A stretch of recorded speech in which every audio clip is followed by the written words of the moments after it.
প্রকৃতির নিয়ম। কিন্তু আমি অধিক শ্রম করেছি বিদ্যা প্রাপ্তির জন্য বাসুদেব। তাহলে কেন আমার বিদ্যার বিস্মরণ ঘটল?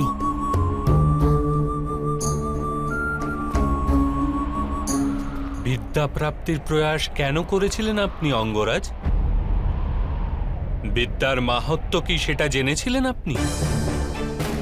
বিদ্যা প্রাপ্ত করে সমাজ কল্যাণের অভিপ্রায় কি ছিল আপনার হৃদয়ে, নাকি কেবল নিজের প্রতিশোধ গ্রহণের হেতু আপনি বিদ্যা প্রাপ্ত করেছিলেন? বাস্তবে বিদ্যা প্রাপ্ত করার জন্য শ্রমের আবশ্যকতা তো হয়ই না, কেবল একাগ্রতা আর সমর্পণই পর্যাপ্ত। জ্ঞান তো আত্মার সহজ গুণ, আর আপনি তো বুদ্ধিমান। আপনিই বলুন না, বিদ্যা গ্রহণ করার সময় মন একাগ্র কেন থাকে না?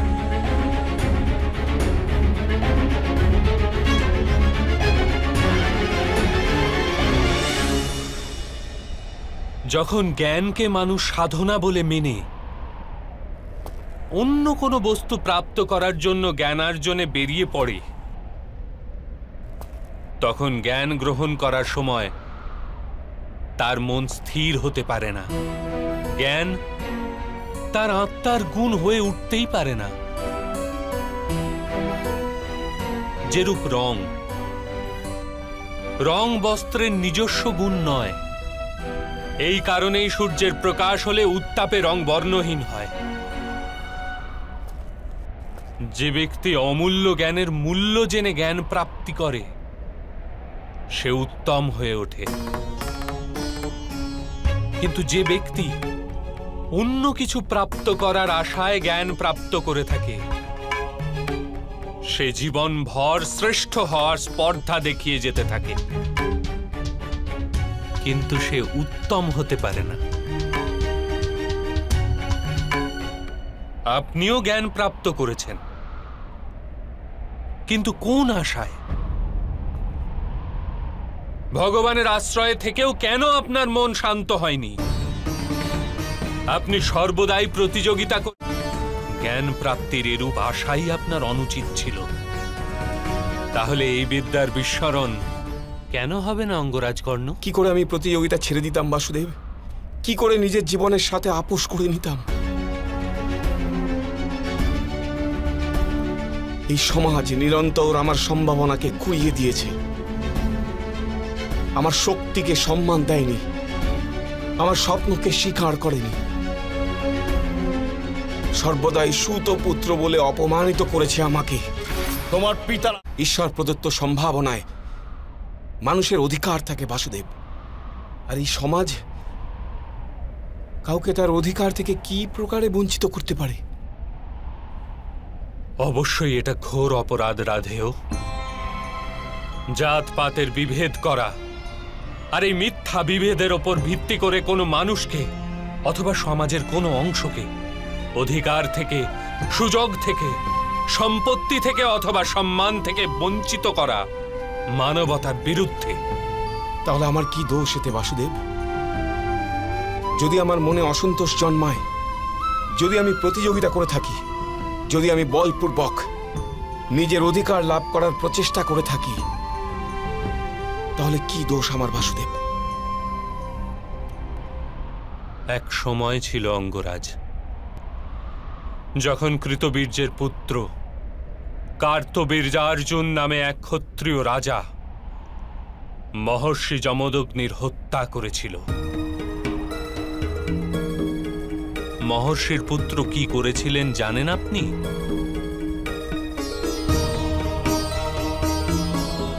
উনি নিজের পীড়ার মধ্যেও চিন্তা করেছিলেন যে কেন তার পিতা মহর্ষি যমদগ্নির হত্যা করা হলো, কোথায় বিস্তৃত হয়েছে অধর্ম। উনি নিজের পীড়া বিস্মরণ করেছিলেন, সমগ্র সমাজের পীড়াকে আপন করে নিয়েছিলেন।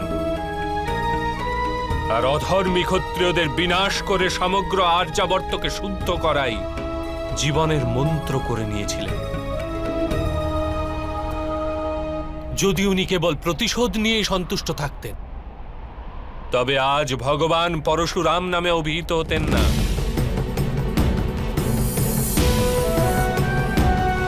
হ্যাঁ রাধেয়, আপনি যে দুঃখ আর অপমান লাভ করেছেন তা বাস্তব, কিন্তু আপনি তাকে সুযোগে পরিণত করলে সমাজের উপকার হতো আর আপনারও কল্যাণ হতো।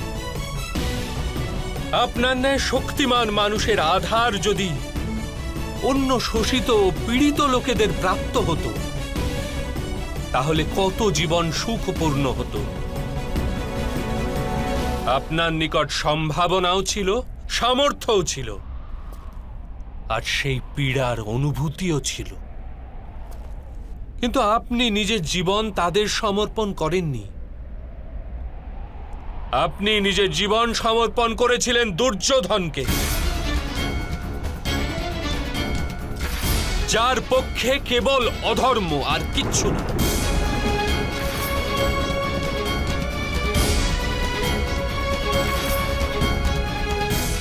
এখন দেখুন নিজের স্থিতি।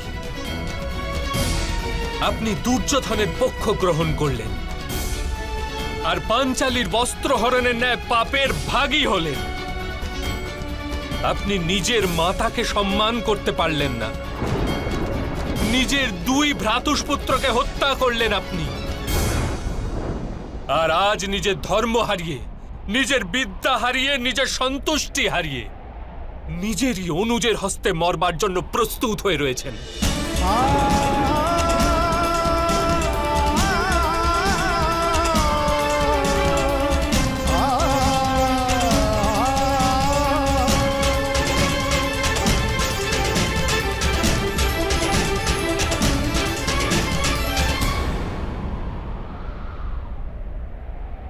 আপনি যথার্থ বলেছেন বাসুদেব।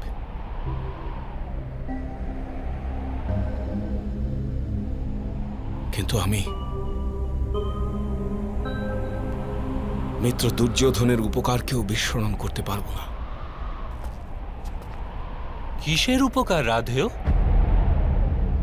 আপনার সাথে মিত্রতা করার পশ্চাতে কি দুর্যোধন সমগ্র হস্তিনাপুরের সুত ও নিপীড়িত মানুষকে বিদ্যার অধিকার দিয়ে দিয়েছিলেন? উনি কি সমগ্র শোষিত ও নিপীড়িত সম্প্রদায়কে আপন করেছিলেন? না, না রাধেয়, উনি কেবল নিজের লাভ হেতু আপনার সাথে মিত্রতা করেছিলেন। আপনার হৃদয়ে অর্জুনের প্রতি যে প্রতিস্পর্ধা ছিল, তার কারণে আপনার সাথে মিত্রতা করেছিলেন।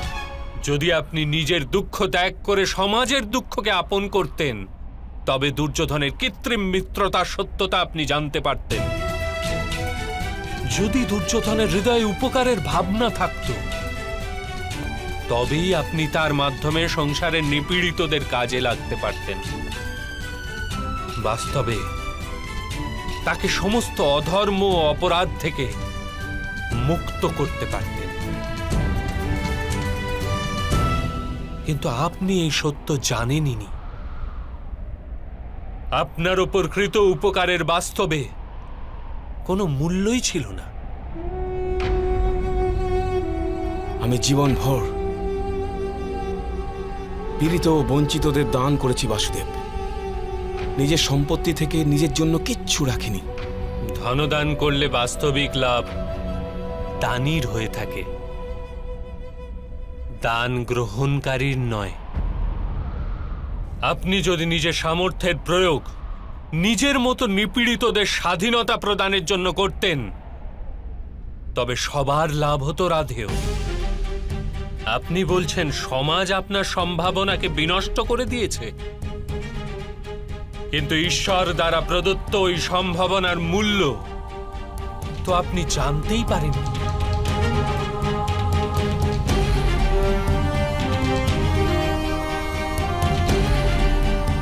একটি সত্য জেনে রাখুন, যে ব্যক্তি সমাজের জন্য বেঁচে থাকে তার স্বয়ং নিজের লাভ হয়, কিন্তু যে ব্যক্তি কেবল নিজের জন্য বেঁচে থাকে সে স্বয়ং ও সমাজ দুজনেরই হানি করে থাকে।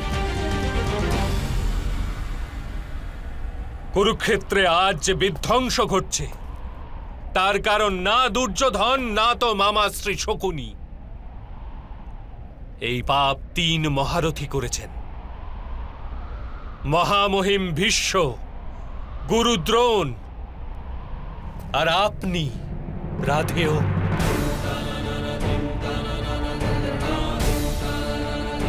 আপনারা 3 জন যদি নিজেদের পালন করা ধর্মের পরিত্যাগ করে সমাজ কল্যাণের বিচার করতেন, দুর্যোধনকে সহায়তা না করতেন, তবে এই যুদ্ধই হতো না।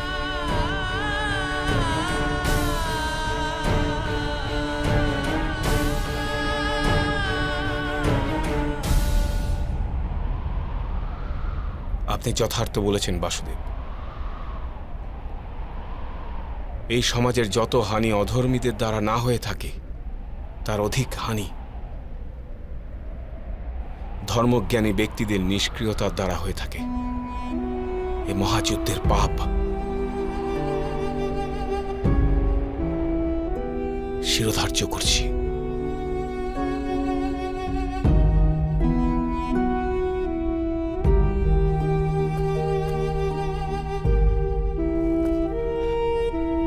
এবার সময় হয়েছে রাধেয়।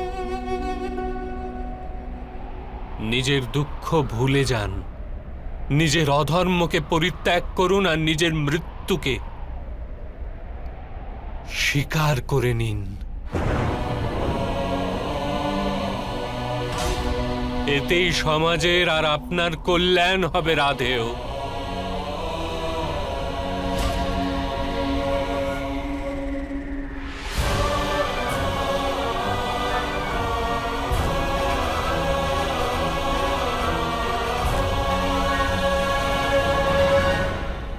আমি আপনার আদেশ স্বীকার করছি বাসুদেব,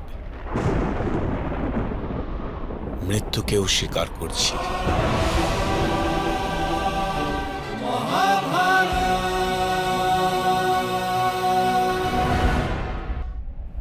আমার মাতা কুন্তিকে বলবেন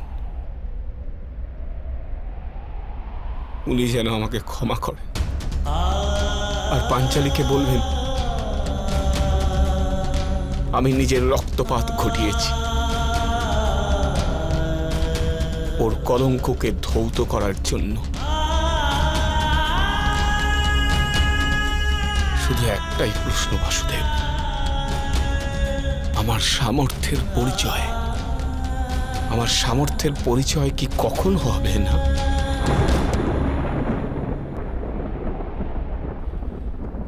রাধেয়, যখন আপনার হস্তে ধনুক নেই, আপনার রথের চাকা ভূমিতে আটকে রয়েছে, আর আপনার নিজের বিদ্যার বিস্মরণ ঘটেছে, এরূপ সুযোগের সদ্ব্যবহার করে আপনাকে বধ করতে হচ্ছে, এটি কি আপনার সামর্থ্যের প্রমাণ নয়?